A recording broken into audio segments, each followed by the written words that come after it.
Hi, I'm Gigi, an ex-Amazon senior leader and bar raiser here at Day One Careers. If you've seen the other videos on the channel, you might be wondering why you're looking at a cartoon. Well, what follows was originally a podcast recording, and YouTube doesn't seem to like that so much. So I've dusted off my creative skills and turned it into an animation for you. So lots of you have come to us and say you're not just interested in how to pass the Amazon interview, but you're also interested in understanding what it's like to work at Amazon. So the best way we know how to help you with that is for you to hear it straight from experienced Amazonians. Not that we're not experienced, but other experienced Amazonians. So we want you to hear it from the most experienced, successful, and knowledgeable Amazonians that we could find. So we have partnered with Tyler Wallace, who is also an ex-Amazon bar raiser. He produces his own brilliant podcast, interviewing some of Amazon's most well-known and successful leaders. So over to Tyler. Hi, this is Tyler Wallace, the host of the Think Like Amazon podcast and a former 7-year Amazonian.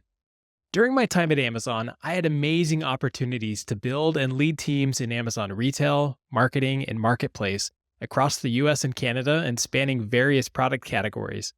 One of my capstone experiences was serving as an Amazon bar raiser, where I came to appreciate Amazon's unique leadership principles at a deeper level. I left Amazon to build the Lab Consult, where I enjoy consulting and advising consumer brands to help them profitably accelerate their growth on Amazon. Through these engagements, I've found that many of Amazon's leadership principles, mental models, and operating mechanisms can be applied to improve other businesses. This led me to launch the Think Like Amazon podcast, where I sit down with former Amazon executives to tease out how to apply Amazon's unique principles and processes to grow and manage their own businesses. I'm pleased to partner up with Day One Careers to make these leadership conversations available to others looking to better understand the core principles behind Amazon's growth and culture. I hope you enjoy these conversations. Welcome to the Think Like Amazon podcast, the show where I sit down with former Amazon executives to discuss Amazon's unique principles and processes and tease out how you can apply them to grow and manage your business. I'm Tyler Wallace, a 7-year former Amazonian, current brand consultant, and your host as we learn to think like Amazon.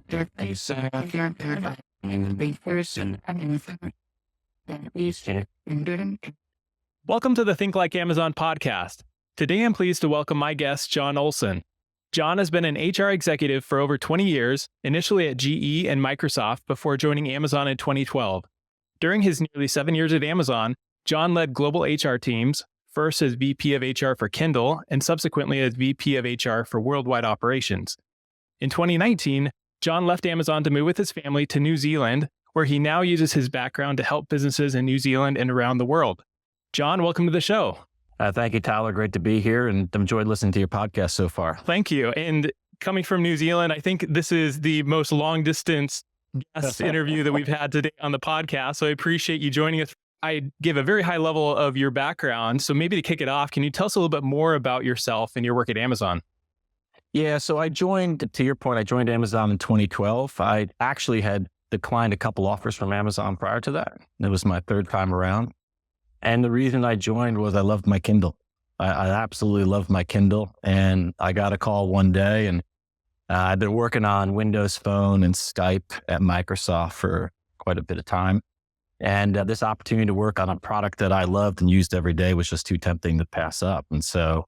And you could tell when you were living in Seattle that Amazon had other things up its sleeves that I was working on in terms of the people that were being recruited into that business.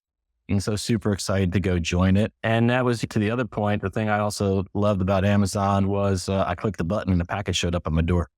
And it was super cool. And I thought that was just a super hard problem. And that opportunity to actually eventually move into ops my last couple of years at Amazon was just icing on the cake. I can relate. I joined Amazon in 2013, and at the time, I think they had just launched the first Kindle tablet beyond the e-reader, but that was pre, all of the Alexa devices and Fire TV and some of these other things. And so to your point about there being more on the horizon for devices and for Kindle, I think, we've seen a lot of that develop in the years since. So very cool. Very happy to have you with us.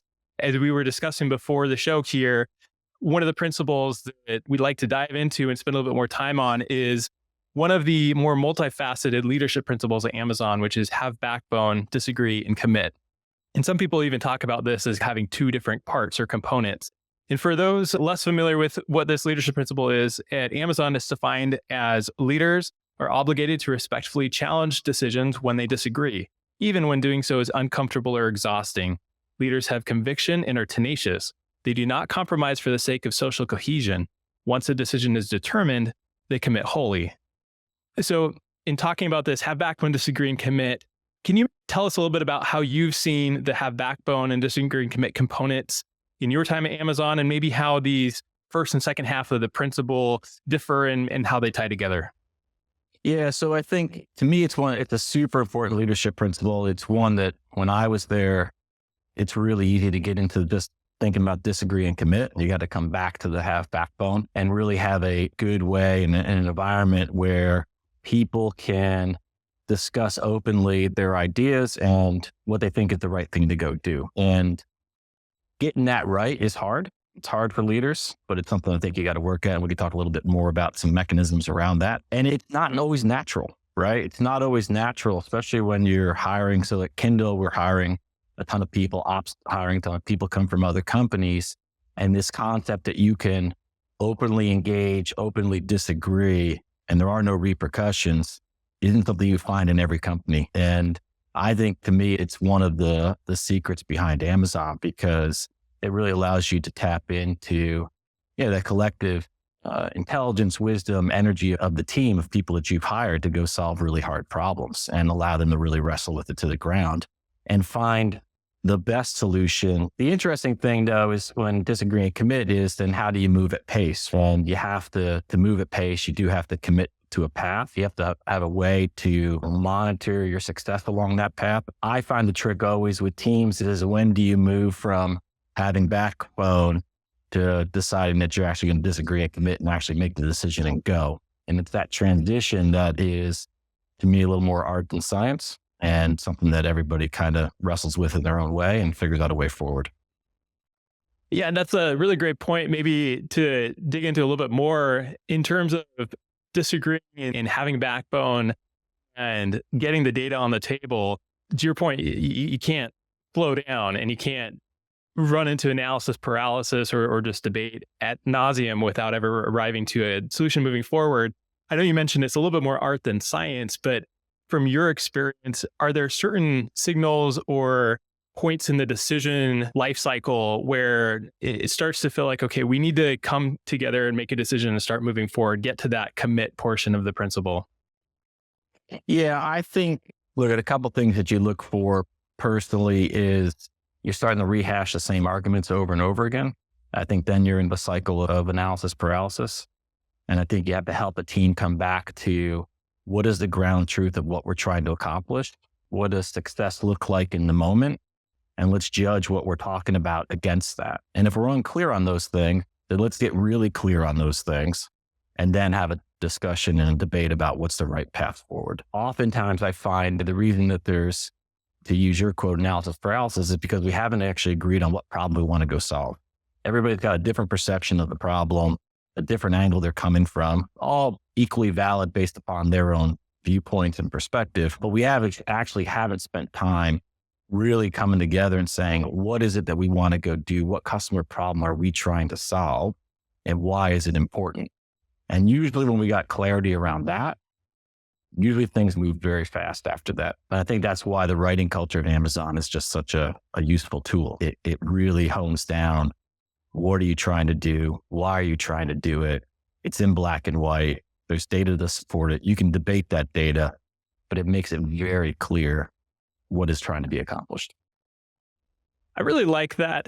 And I hadn't thought about the use of document writing as a form at Amazon really facilitating this have backbone process, but it makes a lot of sense because from what you just shared in terms of the signals you're looking at, really, it sounds like where you should spend the most time is talking about what the problem is and really defining the problem versus spending too much time arguing or stack ranking different solutions. And once everyone understands the problem and there's alignment there, the solution becomes more apparent. In doc writing, in my opinion, makes that easier, right? Because you could flip back to page 1, you could flip back to that intro paragraph if the problem isn't defined clearly enough, then, you go back and you debate that. And so that's great. I love that example. I want to talk a little bit more about it. I'll admit, when I first came to Amazon, or before I came to Amazon, I first read this Have Backbone. I didn't know what to expect. I thought, hey, is Amazon just going to be a place where it's a bunch of egos and everyone's going to be throwing around their opinion and people are going to get thrown under the bus? And I quickly realized that's a misconception of what this principle really means. But I think that in many companies, there is this culture of you shouldn't disagree, or if you disagree with a more senior leader, that might be viewed negatively. Whereas at Amazon, it's expressly encouraged to disagree. And that's part of the leadership principle definition, that leaders are obligated to respectfully challenge decisions when they disagree. How have you seen Amazon create a culture where it feels safe to respectfully disagree with others? So I think that's a really great question, because I just, like many things in a dynamic environment, it isn't just one thing that you can look at and go, if you do that, you will get this kind of outcome. So I think it's multifaceted. One is, at least in my personal opinion, I think there's other leadership principles that support this type of environment.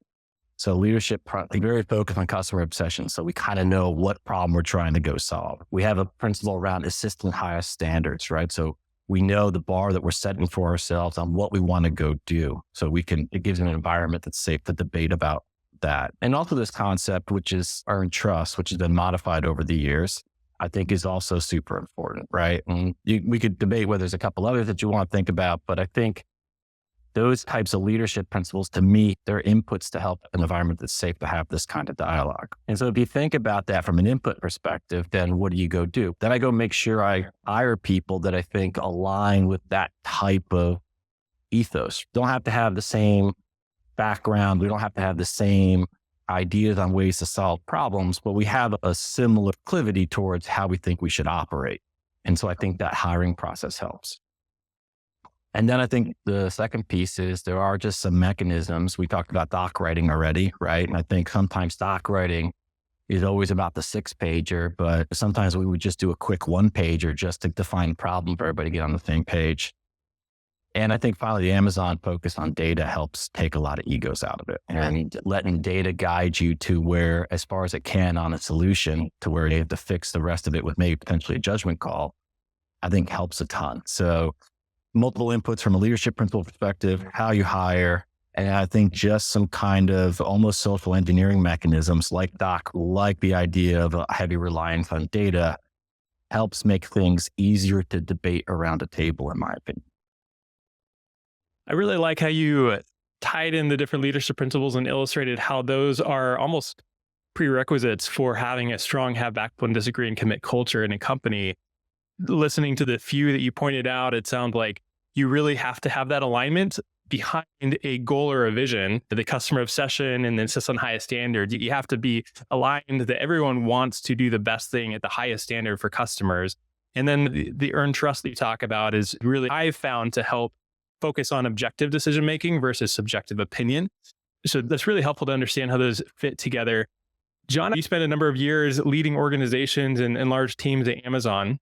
And we talked a little bit about doc writing as one mechanism, but I'd love to understand a little bit more from your experience. If you had different teams or stakeholders around you or reporting up to you in your time at Amazon that disagreed on a path forward, were there any other mechanisms or go-to practices that you often used? Yeah, so there were a couple, and you may ask this question a little bit later, but I think one of the things, if you do want to build a culture where it's safe to have backbone, it's safe to have that kind of disagreement, I think as a leader, you got to look at yourself first, right? You got to look at how you act in the room. And I thought Jeff in the ST meetings that we're able to participate in, I picked up this trick from him was, as a leader, you probably should talk last and not try to shortchange a conversation and let the team talk about it. Other things that we have done in perspective of having that is sometimes we would have conversations where we would basically say that the rules were, we're just going to shred the paper and we're just going to really have a rude FAQ session and we're just going to really debate it. And we made it super safe and we set the rules out that way. So people knew that they could bring up hard and uncomfortable truths potentially because that was the point of the exercise. And sometimes even in other business units, we would sometimes designate a person to act that way in a doc review. Like your job is to be the skeptic in the room. Your job is to like almost be like a bar raiser for the doc. Like your job is to make sure that you think the doc is answering the right questions, that we haven't gotten into group think. So those are some of the things to your question, like how'd you bring that stuff together? Those are some of the things that we put in place to help foster that environment. I can't emphasize enough the point that you shared in terms of being the example and in your experience, being the one to speak last as a senior leader in the decision or in the group. And then I really like the idea of this doc bar raiser and some of the other iterations of that you mentioned. To me, it's inviting somebody to be that objective, critical feedback provider, and giving somebody that role invites that to take place. In thinking about that, I've seen that at play in other formats as well. We were talking about doc writing.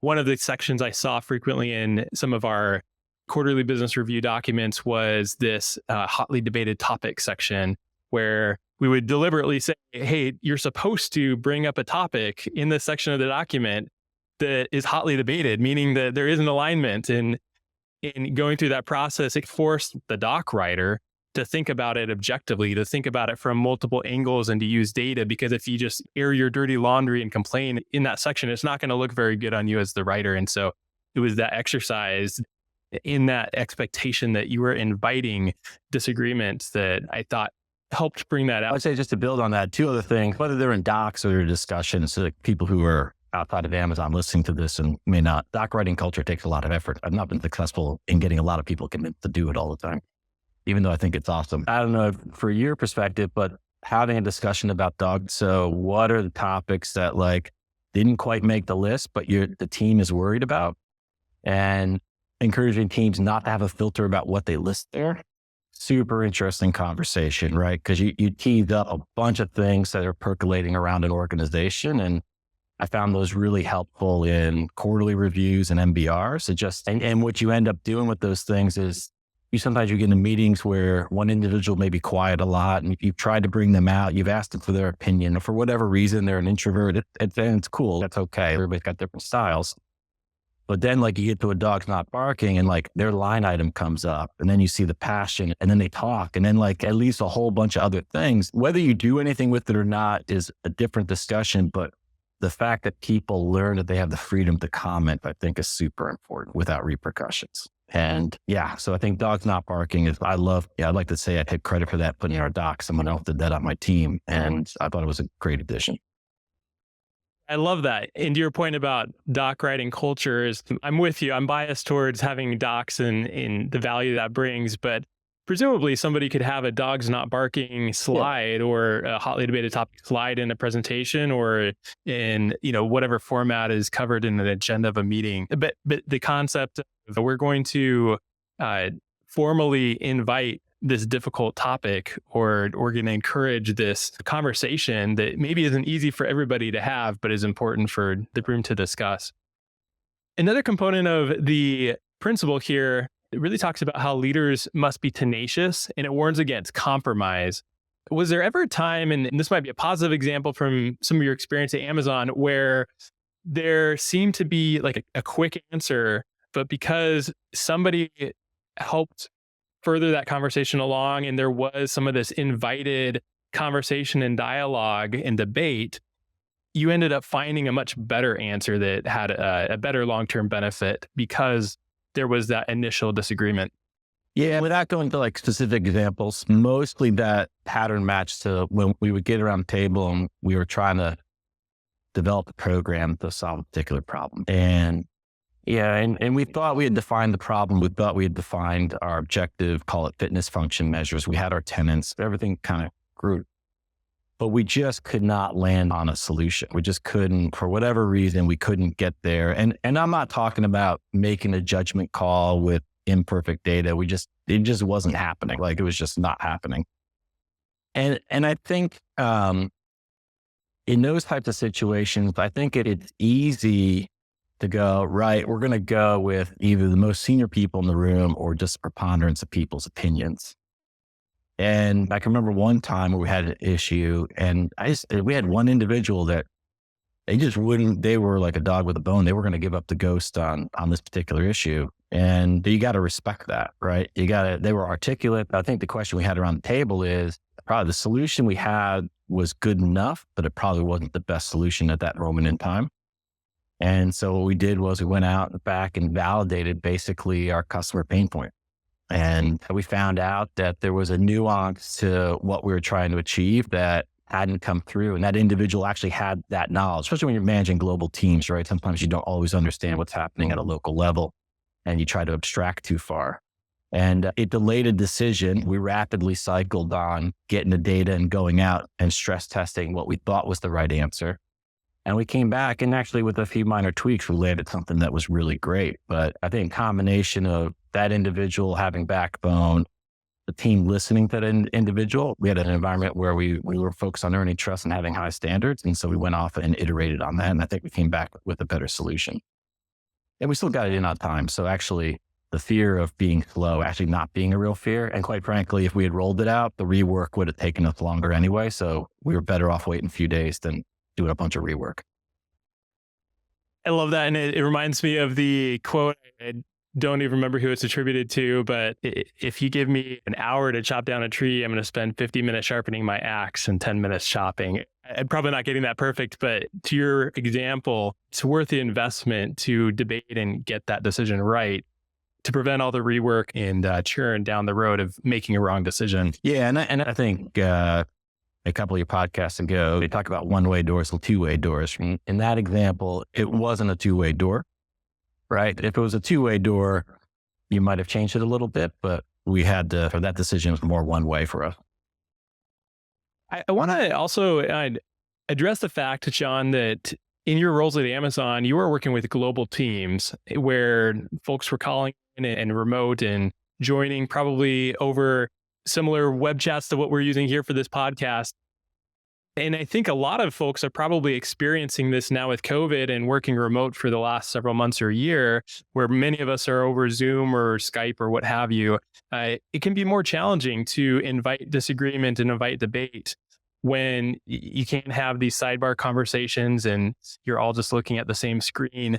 Was there anything that you found in your time leading these worldwide teams where folks are calling in from different parts of the globe that were helpful for encouraging debate or encouraging folks to speak up remotely? Yeah. So I think, and I do that today, like I have a couple organizations that I work with. I've actually never physically met them face to face. I've done everything via Zoom or Google Hangouts for over a year now. And I think there's a couple things that you try to do. One is, and I will sound like a little bit like a broken record, but I think the prep is important. Like, why are you meeting? What's the problem you're trying to solve? What are you trying to go do? Super important. I think we have attempted in some of the meetings that we've done in the past year, Zoom gets a bit choppy with people trying to have a dialogue back and forth. And so we make sure we go around the table asking for people's input. We're very structured about that.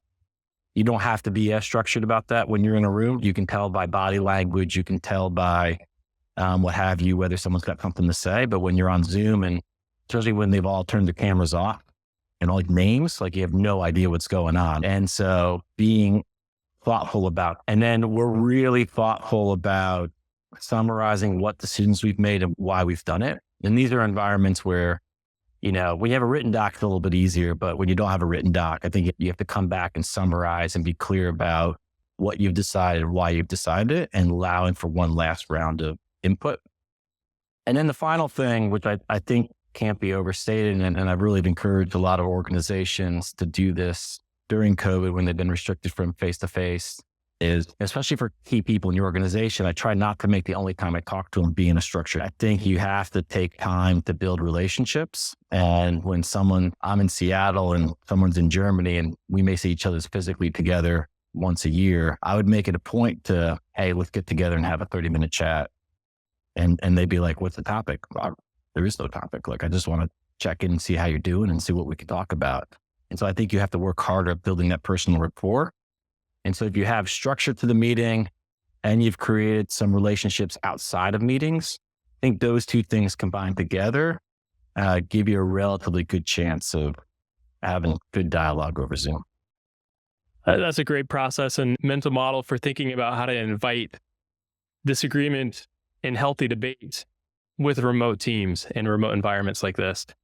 As we start to wrap up, I do want to talk a little bit about the end of this leadership principle. And the last word is commit, which I think is a very important word, because at the end of the day, teams need to commit and they can't slow down too much. They need to move forward and they need to move forward together. What guidance would you have for somebody that might be in a situation where they've debated a decision and they still feel disinclined or in disagreement personally with the decision, but it's time to move forward? Yeah, those are the hard ones. And I think this is where you got to stay curious about yourself. And I think as a leader, you got to be curious about why people are maybe resistant to wholly committing to it. As yourself, I think you have to take a look and go, right, are we solving a defined problem? What are there key inputs that I think the team really just missed and glossed over that and this will all come back to another leadership principle, if I'm thinking about Amazon, as an owner, I would want them to know about, and I think we missed on that. So if as an owner, I think about it and go, no, I really think we've really made a massive mistake, then I think you have to bring that up. If, on the other hand, and this happened in all jobs, but in Amazon, sometimes he's just scared. We're taking on a big, hard goal, and I'm not entirely sure how we're going to get it done. I think we'll get it done. I'm not entirely sure how we're getting done. And that's a different feeling than hey, you know what? You're about to drive the car off the cliff and crash it, and that's a bad decision. And so I think you have to be honest with yourself about where is this discomfort with the decision arising from, right? And then as a leader, I think you have to, those people who are super passionate, at least listen to them. Now, I don't think you can do it forever. I think you can have the discussion and debate once. You're doing it 4 or 5 times, so probably someone's missed something somewhere, and you have to figure out how to bring that to a closure. And I think the easy answer, Tyler, I think for a lot of people, especially when I deal with startups and founder-led companies, is just to say, hey, that's where we're going. That's what we're doing. All discussion afterwards never happens. And I agree with that in some degree, but I do think we do miss things as teams. Environments do change, and we do have to give people permission to pull the proverbial and-on cord if they think something's actually going to go off the rails. And so that's how I tend to operate with it, and hopefully that's helpful for some people. I think that's super helpful. And what I like about that advice is it's a way to self-assess. Backing up from why you feel the way you do and asking, what is leading me to feel this way? Is it because I know that I have some information that hasn't come to the table yet that is really important and we glossed over or we missed it entirely? And like you said, it's a car wreck waiting to happen. Or is it, I'm just scared about the work? I think those are 2 different feelings, at least in situations I've been in. If I take a moment to think and ask myself that question, I think most of the time it's pretty easy to figure out, okay, I feel this due to input A or input B. And then to your point, based on which it is, it can provide a path forward in terms of, hey, should I bring this up again and push for further debate, or am I just intimidated for other reasons and we need to just move forward? So I was just saying, the only thing that you can't do is not bring up your concern. Like, you can't pocket veto a decision and go slow roll it. You either, just to put on that, you either have to state your concerns or you got to execute. But living in the middle, which is, I really think it's going to go bad, or I'm going to slow roll it, like that doesn't work. Like, I think that is the one thing in that discussion has to be super clear is the same level of transparency we had about a discussion about a problem. You have to have that same level of transparency about why you think maybe a mistake was made in the room. And if not, then that's a whole different discussion. Yeah, it's disagree and commit. You can't just disagree and not commit. And you also can't just commit and not have disagreed. You've now spent the last couple of years outside of Amazon, John, as an investor, an advisor, a board member, working with startups, as you mentioned. How have you found the have back when disagree and commit principle to be applicable in your post-Amazon work? Look, I think it's super helpful, especially when you're in roles like you're an advisor or you're board of directors, right? Like where you're not an advisor, you're helping a company achieve its vision, but technically day to day, you don't have the execution.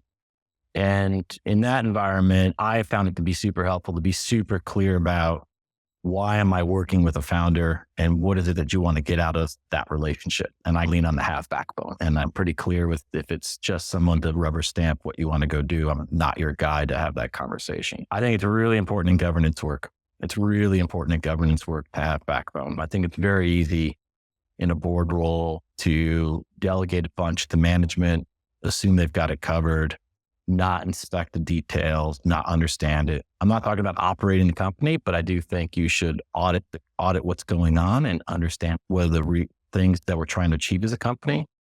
I will admit that, at least for my style, I have to be super transparent with people that I will be the have backbone guy in the room so they don't misinterpret where I'm coming from. That I'm helping to stress test decisions as much as anything else. But it's super helpful. I do think one of the transitions from Amazon to outside is how different companies exhibit have backbone is different. And you have to figure out. John, this has been a very fun conversation to have. It's always great to talk about time at Amazon and hear specific mechanisms or processes that I think any company can use. Thanks again, John. This has been a really fun conversation. Happy to have you on the show. Well, I hope you found that interesting. Please do give the video a like if you did. And there is a bunch more on the channel and more to come. So why don't you try this one next?